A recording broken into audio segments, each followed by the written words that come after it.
लिखे जो ख़त तुझे वो तेरी याद में हज़ारों रंग के नज़ारे बन गए।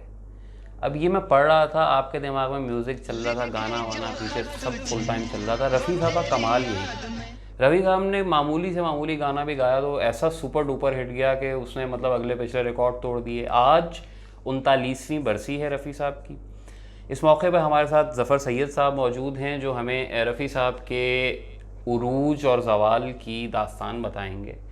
ज़फ़र साहब, पहला मेरा ख्याल है जो हम डिस्कस कर रहे होंगे वो आपने मुझे बताया वो ये था कि रफ़ी साहब एक हजाम थे लाहौर में और फिर वो एक बॉलीवुड के सिंगर बने, ऐसा ही था। तो सर ये क्या सफ़र था और ये क्या दास्तान थी? असल में इनकी पैदाइश जो है वो उसकी थी कोटला सुल्तान, दुरुस्त, जो कि आज के इंडिया का एक वहाँ पे गांव था। सही। तो फिर जब ये इनकी छोटी सी उम्र थी तो इनके वालिद जो हैं वो लाहौर आ गए और वहाँ पे उनका चूँकि हजाम का पेशा था तो उन्हीं की एक दुकान में इन्होंने भी अपना ख़ानदानी पेशा इख्तियार कर लिया। रफ़ी साहब ने भी मतलब प्रॉपरली नाई का काम सीखा और उन्होंने किया, लेकिन इसके साथ साथ ही वो एक और काम भी सीखते रहे कि उनको गुलकारी का बहुत शौक़ था। दुरुस्त। और कहा जाता है कि कोटला सुल्तान में वहाँ पे कोई फ़कीर आया करता था तो उसकी बड़ी अच्छी आवाज़ थी। वो जब आता गांव में और वो भीख मांगता तो साथ में वो एक आवाज़ भी लगाता। तो उसको देखते देखते इनको भी शौक़ हुआ और इन्होंने भी उसके अंदाज में उसको कॉपी करके इन्होंने गाना शुरू किया। तो फिर कहा जाता है, लेजेंड या रिवायत ये है कि जब ये अपनी दुकान में काम कर रहे होते थे तो उसी दौरान ये मतलब गुनगुनाते भी रहते थे। तो इसी दौरान कोई उसमें फिल्मी दुनिया की शख्सियत कोई आई तो उसकी हजामत बना रहे थे या शेव कर रहे थे या उसके बाल काट रहे थे, तो इस दौरान वो गुनगुना रहे थे तो वो बड़े मुतासिर हुए यार कि ये जो बच्चा है, उस वक्त इनकी उम्र बड़ी कम थी, 11-12 साल की उम्र थी। अच्छा अच्छा। तो उन्होंने फिर इनको चांस दिया पहली बार। अच्छा, तो पहली बार इन्होंने मतलब वही बॉलीवुड की फिल्मों में ही गाया। ऑफ कोर्स उस वक्त तो मेरा ख्याल है क़याम पाकिस्तान से पहले नहीं, उस वक्त इन्होंने लाहौर में चूँकि फिल्में बनती थी और यहाँ पंजाबी की फिल्में ज़्यादा बनती थी। दुरुस्त। तो ये पहला चांस इनको मिला मेरे ख्याल से सन 40 के आसपास। दुरुस्त। तो इनकी जो पैदाइश है वो 1924 की है, तो इसका मतलब ये है कि इनको 15-16 साल की उम्र में एक पंजाबी फिल्म में चांस मिला। तो फिर वहाँ से चूँकि इनकी आवाज़ अच्छी थी, लोगों ने पसंद किया इसको, तो फिर उसके बाद ये बम्बई गए हैं। तो बॉलीवुड का आगाज़ फिर बाद में होता है। सही। तो मतलब ये इनका ऑलमोस्ट वो नूरजहाँ के आसपास वाला फिल्मी दौर होगा गालिबन, कि जब वो अदाकारी कर रही थी तो ये गुलकारी कर रहे थे। और तकरीबन, लेकिन नूरजहाँ तो बहुत पहले ही सुपरस्टार बल्कि मेगा स्टार बन गई। इनसे भी पहले बन गई थी? इनसे पहले बन गई थी। अच्छा, मतलब she was the only legendary मतलब फनकार या गुलकारा के जो मैंने भी मेरे होते हुए भी जिंदा थी। मतलब उमूमन लोग पहले जो थे ना, रफ़ी साहब भी 80 में चले गए थे, तो वो मतलब हाँ नहीं, उनकी तो सन 43-44 की फिल्म है ख़ानदान, तो वो तो पूरे बरसग़ीर में छा गई थी। तो जबकि रफ़ी साहिब ने बॉलीवुड में यानी मुंबई में उन्होंने आगाज़ 1945 में किया। दुरुस्त। तो इसका मतलब ये है कि वो तो बिल्कुल अननोन थे जब उस ज़माने में, ये पूरी एक सुपरस्टार बन के तो वो अपना सिक्का जमा चुकी थी नूरजहाँ। दुरुस्त। लेकिन अच्छा, फिर ये मतलब छोटे मोटे इनको गाने तो मिलते रहे। नौशाद ने भी इनको 1-2 फिल्मों में इस्तेमाल किया, बल्कि शाहजहान फिल्म में इन्होंने KL सहगल के साथ भी एक मशहूर गाना है, वो उनके साथ गाया। सहगल की तो सर उस वक्त फुल गुड्डी चढ़ी हुई थी और सहगल नेज़ल टोन में गाते थे, तो ये इन्होंने उसको कैसे मतलब वो किया? अच्छा, मेरे ख्याल से रफ़ी की जो वजह शोहरत है या उनका उरूज जो है वो ये था कि उस ज़माने के तकरीबन सारे मेल सिंगर वो नेज़ल टोन थी या वो अंदाज वो उस तरह का था। इन्होंने उसको चेंज किया, तो यही इनकी कामयाबी का राज है कि उन्होंने वो जो पुराना स्टाइल था, पुराना सो कॉल्ड पुराना, उसको चेंज करके एक नए स्टाइल में इन्होंने गाना शुरू किया। बिल्कुल सही। तो ये इनके जो उस तरह से जिसको इन्होंने इमुलेट किया या जिनकी नकल की शुरू में, वो GM दुरानी थे। GM दुरानी उस दौर के बड़े सिंगर थे, लेकिन बहुत जल्द ही ये उससे भी आगे निकल गए और इन्होंने अपना सिक्का जमाया। लेकिन उसकी मेरे ख्याल से बहुत बड़ी वजह ये थी कि ये वो जो एक मखसूस टोन थी उससे निकले और लोगों को ऐसा लगा कि जैसे ये कोई बहुत ही नया स्टाइल है। भाई, आप में से जिसको नेज़ल टोन का नहीं पता ना, तो वो अभी 2-4 साल पहले एक हिमेश रेशमिया होते थे, वो गाते थे। वो जो गाते थे ना, बस वो नाक में करके वो पॉप गुलकारी कर देते थे।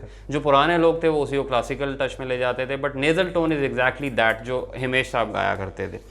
अच्छा, एक हम ये चीज़ भी डिस्कस करेंगे ज़फ़र साहब कि जो लता और रफ़ी का वो एक मतलब वो तालमेल बनता नहीं था, उनका कोई तनाज़ा था, हालांकि दोनों अपने वक्त के चोटी के मतलब स्टार से, इधर फीमेल वोकलिस्ट वो हैं, लीड में ये मेल हैं, और लेकिन बनती नहीं है, उसकी क्या वजह थी?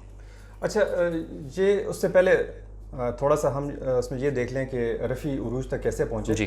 तो इनका जो सबसे पहला हिट गाना था जिसने इनको रूशनास करवाया वो उनका नूरजहां के साथ ही दो गाना था, यहाँ बदला वफा का। तो उससे लोगों को एहसास हुआ कि हाँ एक नया सिंगर आ गया। अगर जिससे पहले ये इनके 2-4 गाने 5 गाने आ चुके थे सही, लेकिन वहाँ से ये मुतारिफ हुए, लेकिन फिर भी ये नंबर 1 इनको नहीं कहा जा सकता। तो फिर जाके 52 में नौशाद की फिल्म आई बेजू बावरा, तो उसके गाने जो थे वहाँ से फिर ये अचानक ही पहले पायदान पर पहुँच गए। और इन बाकी जो सिंगर थे उस ज़माने के, जिसमें मुकेश थे या उसके अलावा तलत महमूद वगैरह, उनको पीछे छोड़ दिया और ये नंबर 1 पे विराजमान हो गए। और फिर अगले कोई 20 साल तक इन्होंने लता के साथ मिलके, तो जैसे राजकुमार और उसके अलावा राजकुमारी की हैसियत से इन दोनों ने राज किया। तो इसी के दौरान बीच में हुआ यूँ कि इनका ज़बरदस्त किस्म का तनाज़ा आ गया और कई साल तक फिर इन्होंने इकट्ठे नहीं गाया। अच्छा, इससे मोहम्मद रफ़ी की जो शख्सियत है, एक मखसूस जो उनका अंदाज़ फ़िक्र है, उस पर भी रोशनी पड़ती है कि वो कितने बेनियाज इंसान थे। कि हुआ यूँ कि उस ज़माने में ये होता था कि जब भी कोई गाना बजता था या उसका LP बिकता था, उस ज़माने में तो वो LP तवे रिकॉर्ड तवे होते थे। अच्छा, तो उसकी जितनी रॉयल्टी थी वो सारी की सारी म्यूज़िक डायरेक्टर को जाती थी। दुरुस्त। तो लता का ख्याल था कि चूँकि किसी भी गाने की मकबूलियत में या उसकी जो उसकी सेल हो रही है तो उसमें सिंगर का बहुत बड़ा रोल है, तो इसलिए उसकी रॉयल्टी में सिंगर को भी हिस्सा मिलना चाहिए। यानी अच्छा, तो इसके मुकाबले में she was trying to be more commercial, मतलब टेक्निकली तो ठीक है, फाइन। अच्छा, तो वो जब रफ़ी के पास गई और उनकी मदद चाहिए कि हम मिलके तो एक कोई महाज बनाते हैं ताकि हम जाके प्रोड्यूसर से इस बात का मुतालबा कर सकें कि हमें भी मुआवजा दिया। लेकिन हैरत अंगेज़ तौर पर रफ़ी साहब ने उनका साथ देने से साफ इनकार कर दिया।